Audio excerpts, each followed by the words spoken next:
فبأي آلاء ربكما تكذبان۔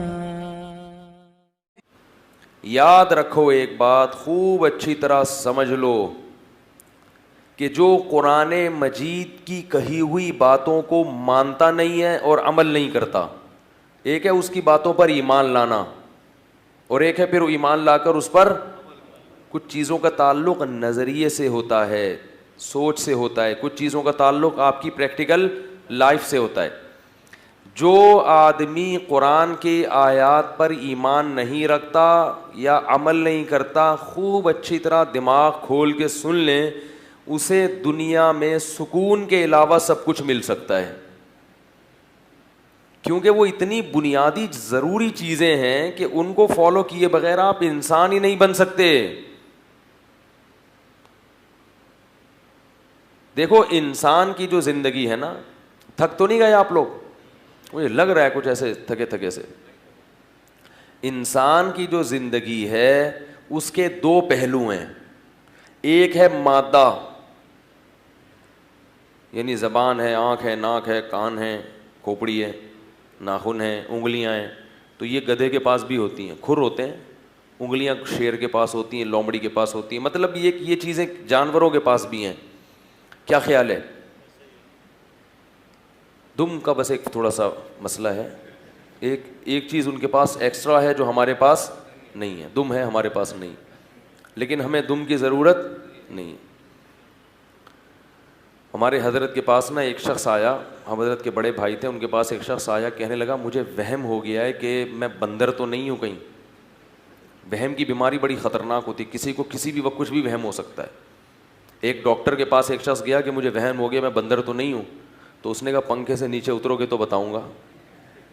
وہ کہاں بیٹھا ہوا تھا؟ پنکھے پہ۔ تو یہ وہم نہ کچھ بھی ہو سکتا ہے۔ تو ہمارے حضرت کے بڑے بھائی تھے، ان کی طبیعت میں مزاح بہت تھا، تو ایک شخص ان کے پاس آیا، کہنے لگا مجھے وہم ہو گیا کہ میں کیا ہوں؟ بندر ہوں۔ تو کئی لوگوں کے پاس گیا، اس کا وہم دور نہیں کر سکے، ڈاکٹروں کے پاس بھی گیا، ڈاکٹر دور نہیں کر سکے۔ تو ہمارے حضرت کے بڑے بھائی کے پاس آیا تو انہوں نے فرمایا کہ جب بھی وہم ہو پیچھے ہاتھ لگا کے دیکھو دم ہے یا نہیں ہے، اگر دم ہے تو بندر ہو، دم نہیں ہے تو اس کے بعد وہ دوبارہ نہیں آیا، اس کے بعد دوبارہ نہیں آیا۔ تو انسان کی جو مادی زندگی ہے، کھانا پینا، پیٹ، آنتیں، یہ تو سب کیسی ہیں؟ سب جانوروں میں بھی یہ ساری چیزیں۔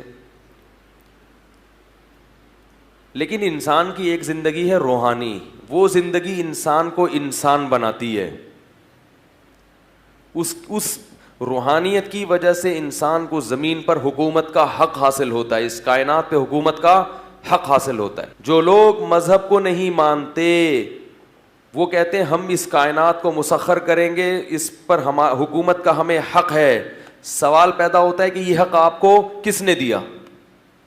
بھائی ہم جانوروں پہ حکومت کرتے ہیں، شیر کو جنگل میں گرفتار کر کے اس پہ ٹکٹ لگا دیتے ہیں، سوال پیدا ہوتا ہے کہ شیر پہ حکومت کرنے کا حق آپ کو کس نے دیا؟ کوئی ہے جس کا طرف وہ بتائیں کہ اس نے دیا ہے؟ وہ کہنے بس ہم میں طاقت ہے، ہم شیر کو پنجرے میں بند کر سکتے ہیں، لہذا ہم اس پہ ٹکٹ لگا سکتے ہیں۔ اس کا مطلب یہ ہوا کہ جس کے پاس بھی طاقت ہو وہ جو چاہے کر سکتا ہے، پھر اس کا تو یہ مطلب ہوا نا۔ بھائی دیکھو بکرا جب جوانی کی دہلیز پہ قدم رکھتا ہے ہم کاٹ کے کھا جاتے ہیں اس کو، بظاہر تو یہ ظلم ہے۔ غیر مسلم سے کوئی پوچھے کہ تم جانور کو کاٹ کے کیوں کھاتے ہو، وہ جواب دے گا کہ ہمیں اس کائنات پہ حکومت کا حق ہے، ہم اس جانور سے زندگی چھین سکتے ہیں۔ سوال پیدا ہوتا ہے کیوں چھین سکتے ہو؟ اس کیوں کا جواب ان کے پاس بولو نا بھائی، نہیں ہے ان کے پاس۔ خدا کی قسم ساری دنیا کے فلاسفر بیٹھ جائیں کہ ہم جانور کو کیوں مارتے ہیں؟ گوشت کھانے کے لیے۔ تو کیا گوشت کھانے کے لیے کسی کی زندگی چھین سکتے ہو؟ بھائی جیسے آپ مخلوق ہو وہ بکرا بھی تو مخلوق ہے نا، جیسے آپ کو لائف میں انجوائے کرنے کا حق ہے تو بکرے کو بھی تو حق ہے۔ اس کو تو بندرزری کا بھی موقع نہیں ملا ابھی ہے، اور خود کیا کر رہے ہو؟